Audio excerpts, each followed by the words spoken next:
What's up mga tihik? How are you all doing today? Welcome back to my channel. And today is a special weekend because we are out of town and we're here right now at Lambug Beach Resort there is sa Badian. And if you can hear at the background, there are splashes of water because I'm just beside the beach front. So you can see that has mga bato-bato diha, and it's the waves that makes that noise on my background, but it's really not a noise, it's somehow a music to the ears because nilog ko siya paminawon, so relaxing, so refreshing. And again, we're here today sa Lambug Beach Resort dito sa Badian, and it's just an overnight stay for us, and we're here to relax and enjoy the beauty of nature. So come and join us, and later I will share to you guys kung pila among mga nagasto and asa mi padulong, and I will also share you something regarding our travel here sa Lambug Beach Resort. So before anything else, don't forget to subscribe to my channel and hit that notification bell for updates.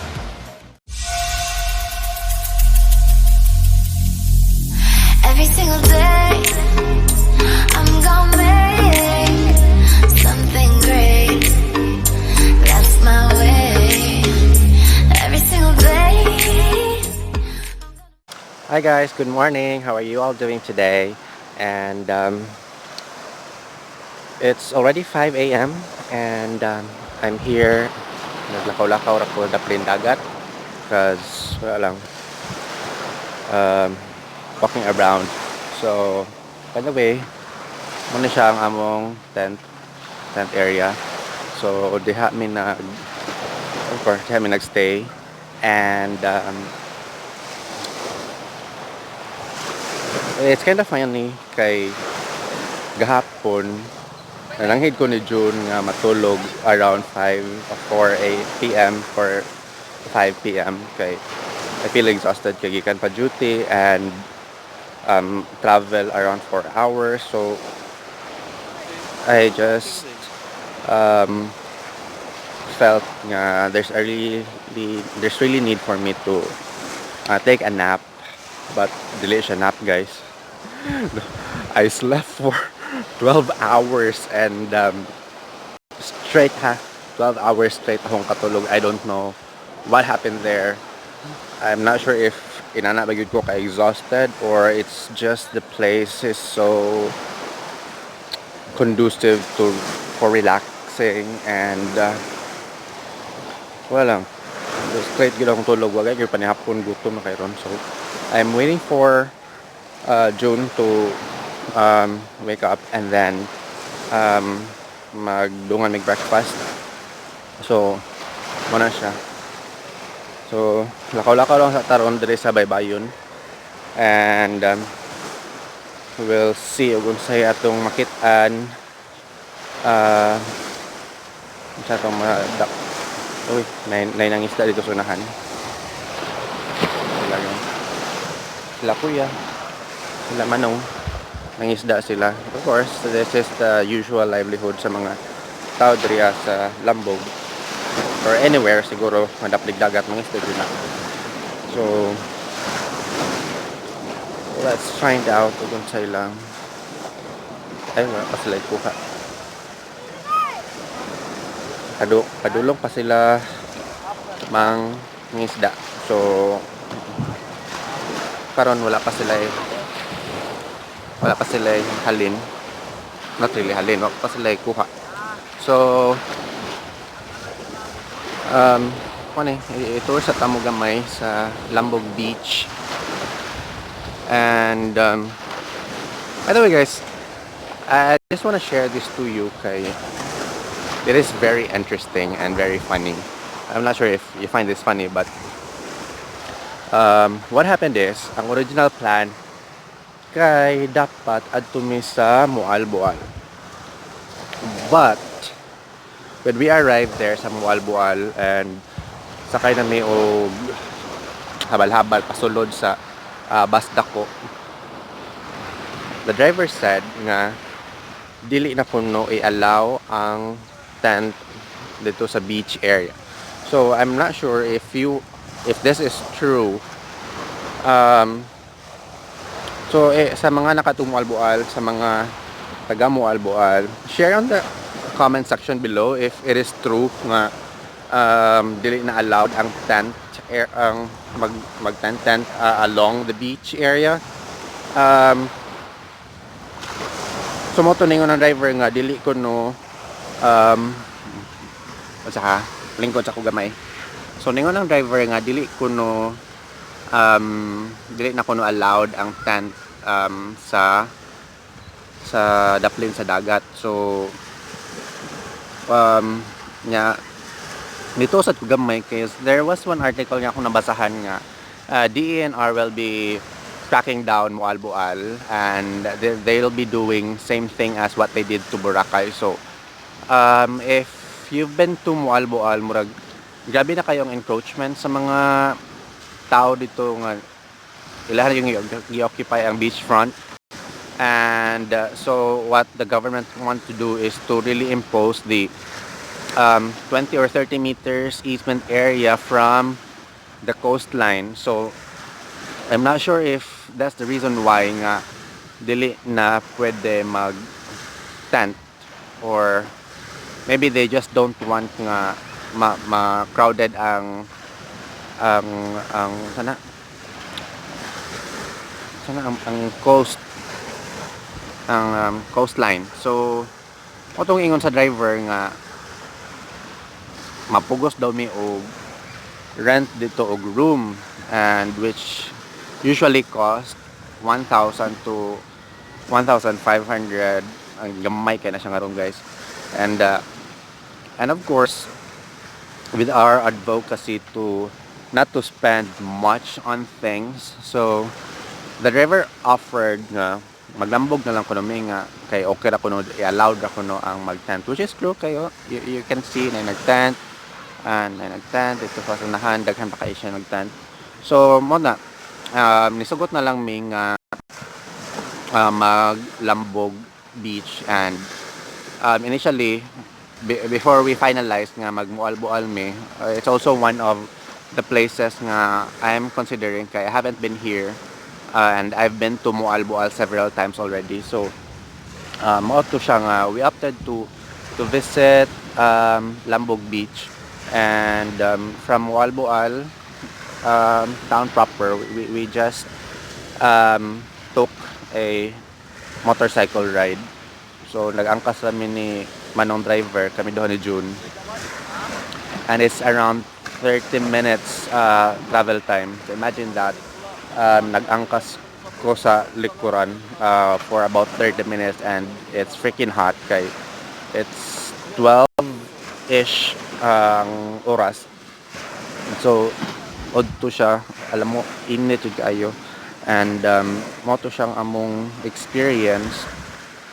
And then so among gipliti sa habal-habal driver is around 200 pesos.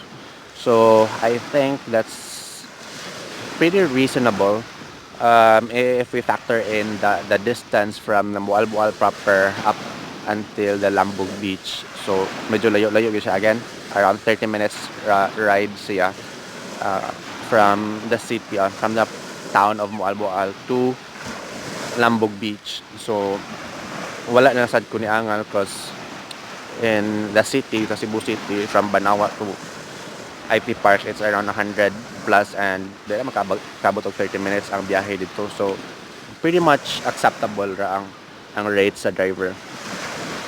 And so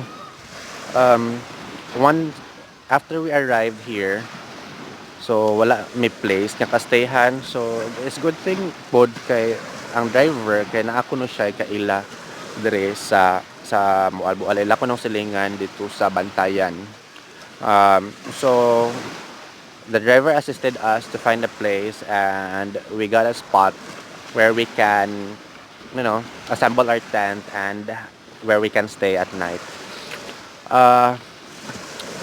One question that keeps on running into my head is, I'm not sure if na-scam me nga it was just part of the story nga dili na pabutangan og tent, and then he convinced us to visit here in Lambug instead, and then coincidentally naa siya kaila diri sa Lambog, and then he assisted us in finding a place. So mura siya kuan kayo, murag too good to be true. I'm not sure but I just have that feeling. Although I don't have murag wala ko'y duda ato nga driver at that time when we got his ride. But after that nga na-settle namin sa amo ang tent or sa among area, murag palang kita tanan, murag there's something fishy, parang may mali. So I don't know guys, what do you think? Na-scam ka me? Share in the comment section below. So mura to siya kung ka-share ninyo today. Later maybe towards the end, not sure if on a different video baron, depende sa how I'll edit this video, but I'll see if there's a spot for us to insert o pila mong na gasto. Karon na lang while I'm trying to let's go to that place.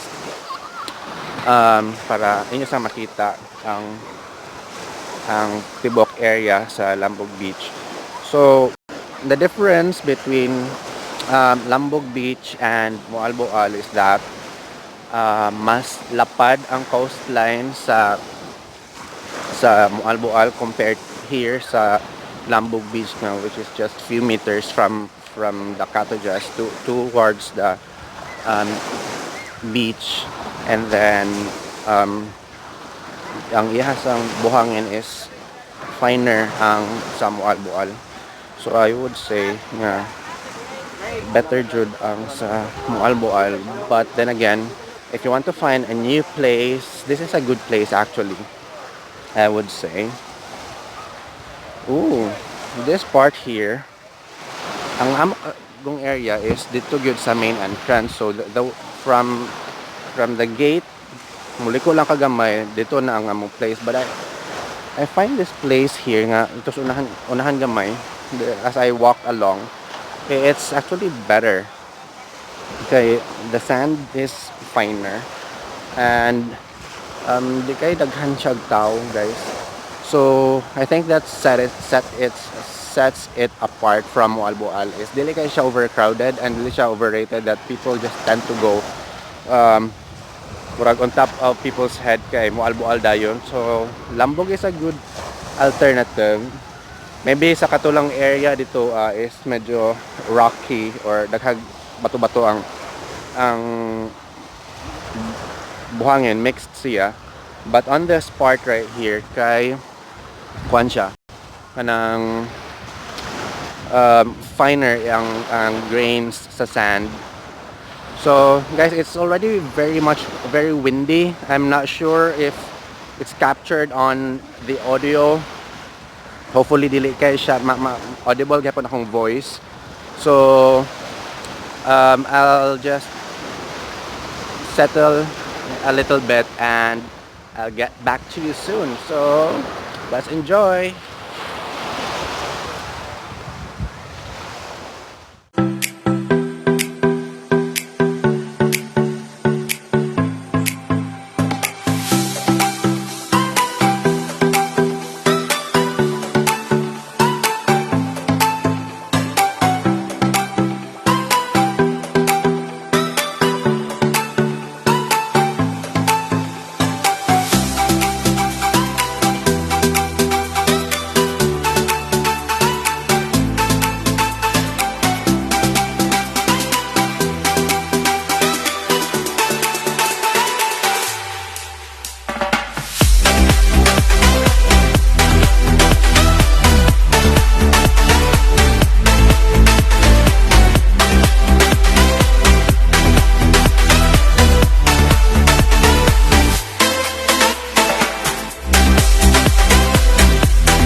Okay, guys, and so we're done taking our breakfast. And this morning, I just had one ginisang ampalaya. And wala lang, feeling nas probinsya. It's really nice to eat something healthy and breathing healthy or fresh air. So it's a good experience. So mo to, wala man ilang giluto kay hot dog, um, sunny side up egg, pork chop. We can easily find that sa city, but um, although kita sad kag kuan kanang ginisang nga mga gulay, mga karenderya dito sa city, but feel lang nako nga mo kuan pa mo kaon og ginisang ampalaya today. So healthy living, nasa toy kuan tinola nga isda, but hindi na ko kay feel. So mo to nag ampalaya ako. And of course, I also had my cup of coffee this early morning. So what's up, guys? Unsay kalingawan diha, and yep, let's continue on with my story. Feeling jud ako na scammy diri kay while we were taking our breakfast, June said kay natuman siya dito sa murag land, quote unquote landlady, nag-manage sa beachfront where we put up our tent.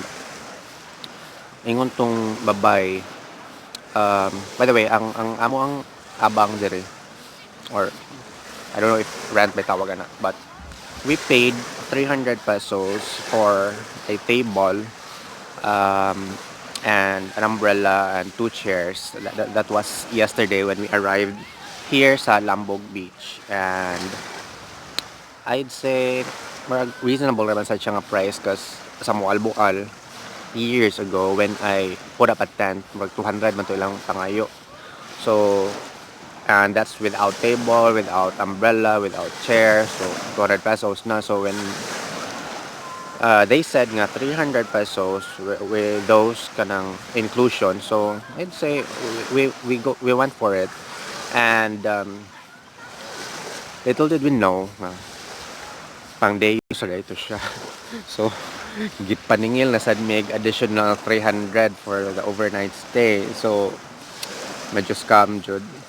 So we managed to negotiate, and 200 na lang among gibayran. So this is something sad, no, kay we're all Filipinos, and many are taking advantage of these opportunities.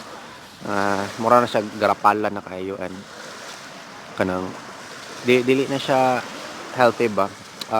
Maybe for foreigners, I think ila pag yung tagaon og maayo. Although I can't blame them kay murag lisod yun ang panginabuhi, but I think this is something too much bitaw nga you don't tell the whole story, and then later on you pitch for additional charge kay pang day use rakuno ang katong initial na mga rental sa place. So why don't they just tell nga upfront nga money ang rate for overnight stay, and para walay samok. So murag sometimes ilaha pong tuyoon to entice you to utilize their place for you to stay, and then later on singlo na sa additional charge. And I think this is not isolated here. There is some Moalboal or sa Lambug, I mean. It's all over the place, which is very sad. So hopefully anytime soon they'll be able to renew, and I mean kanang be able to change their schemes, kay dili gyud siya maayo. And although we're willing to pay for the price, but kanang murag ilaron bitaw ka, feeling nga ilaron ka, it's not good. So muna siya kaning duha ka tents diri si June, and I was staying here. So may amo duha ka chairs, ang table nasa likod. So mo to siya, feeling scammed for today, but overall I still like the place. not that much compared to Moalboal, but at least I'm here to relax. And right now, the scene is very peaceful.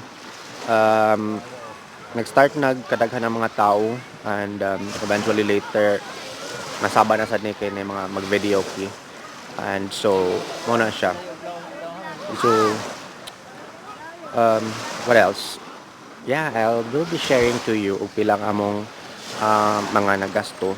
So in just a bit, okay, uminom sa akong tubig. Okay, I'll be right back.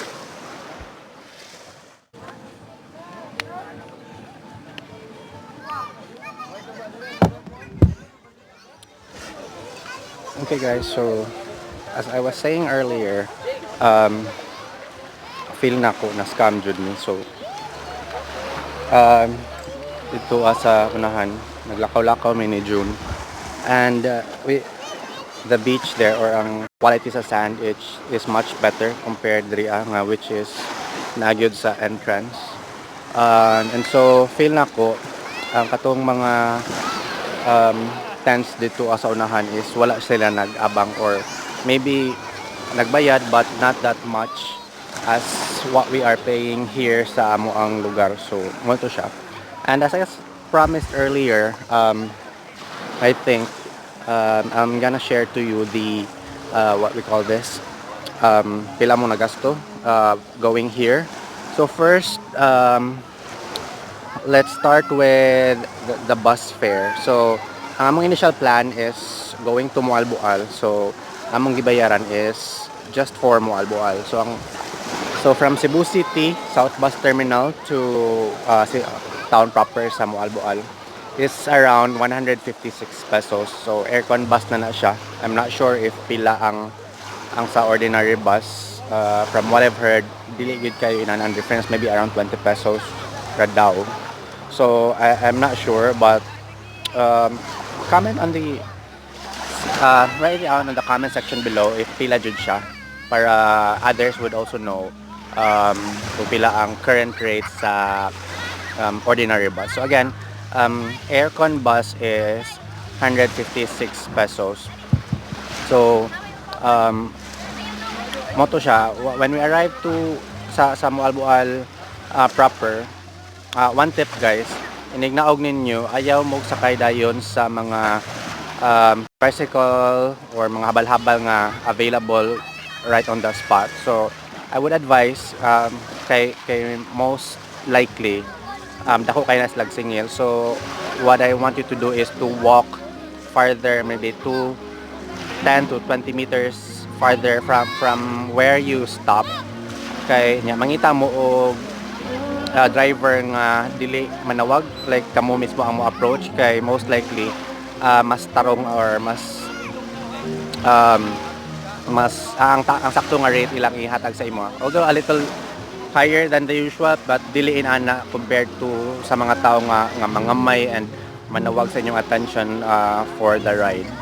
So let's change venue kay na ay background music and saba kaayo. Alright, so I'll be back. Alright guys, so kabalhin ako gamay, mga 50 meters away from where we stayed. Kay sa among likod dito na ay video key, and saba jud siya ay na-capture sa atong recording, and bahin niya ma-copyright strike ta. So just to avoid all of that, I decided to change venue, and nata diri karon atong background is mga bangka. Kasi manong saluyo nag-prepare, kay murag mangisda siya. So mo ni iyahang bangka prepared just on the shore. I think he's preparing his nets. So alright, so going back, again, mo nagasto from Cebu City to Moalboal town proper is 156 pesos. And so mo to nagkakuha nami og habal-habal. Ang initial nga pangayo sa uban is 150, itong tricycle is 150 kuno, which is very much mahal. And so there is also habal-habal driver nga nag-offer og 100 pesos para na mo duha ni June. So it's like paying 50 pesos each. So medyo mahal paghihapon. But hangyo na mo siya og 40 pesos each, which is okay na. So mo to 80 pesos ang amo ang initial nga sabot from the highway going inside to Basdako nga beach. And so while we are on our way, he mentioned kay nakita man niya nga nagdala mi og tent. He mentioned nga wala gyud kuno to nga dili na allowed ang tent. And then he offered nga why not maglambog na lang mi kay allowed ra and whatnot. I think I've already mentioned that earlier. And so mo to decide me to come over here. So from Moalboal to Lambug, that's 200 pesos. So tag 100 mini June. And then when we arrived there, nangita mi og place nga ka-stayhan, not really stay but place for us to settle. So mo to ang ihang contact is ang nabayra na mo is 300 pesos sa table and chair with umbrella. So that's 150 each. So again, 156 plus 100 sa habal-habal, and then 150 among share sa table. So 156 plus 150, that's 306 plus 100, that's 406 pesos. And then napag yung additional charge nga 200 kay nag-overnight ko no me, so that's additional 100 pesos each. So kaya na ganito, 156 plus 150, that's 356 plus 100 sa habal-habal, that's 356 also with additional 100, so that's around 500 plus 506. Basta nalimot ko. I'll show the calculation during aside. Okay, my mind is all over the place right now. So basta mo to siya, kamo na bahala sa math. And ang food okay lang, kaya nara may mabaligyaan na nag-barbecue, and then ay mga karinderya. So it's really up to you pila yung magastuhon sa food. And of course, very essential is ang water. So I would advise nga magdala na lang mo inyong kaugalingong tubig. There nasa ikuan kanang water dispenser hulog-hulog piso. So I think that's a bit cheaper compared to mo palit ka sa bottled water. So earlier ni palit sad ko bottled water nga 500 ml, so 20 pesos ilang baligya. So ano siya. So basically those are the things that you will be spending if you are to travel here at Lambug. But again, depende sa kay very unique ng among situation. So I'm not sure if pila jud if directly if from Cebu City to Badian ni mo ang travel, and then from Badian to going inside Lambug Beach. So I'm not sure pila gyud na siya. And also I would advise, feel gyud ako na scam lagi ni. Ayaw mo rent right after sa entrance kasi Saba dili siya peaceful. So I would advise you to go further to your right kay na mga nice nga place dito where you could set up your tent, maybe rent a room. Nindot ang sand and it's very much peaceful kay walay mag-video dito. So I think that's pretty much it, and I hope you like this video. I'm not sure if we'll go to Kawasan, depende na sa among tripping, but I don't know. While we're here sa Lambug, well, why not? Diba? Kaya marag gamay na lang nga biyahe. So I'll see you soon on our next video, and thank you so much for tuning in again. Don't forget to subscribe to my channel and hit that notification bell. So dila sa ko may close maybe kaya basin na pa ko additional videos nga i-insert, but thank you so much guys, see you around.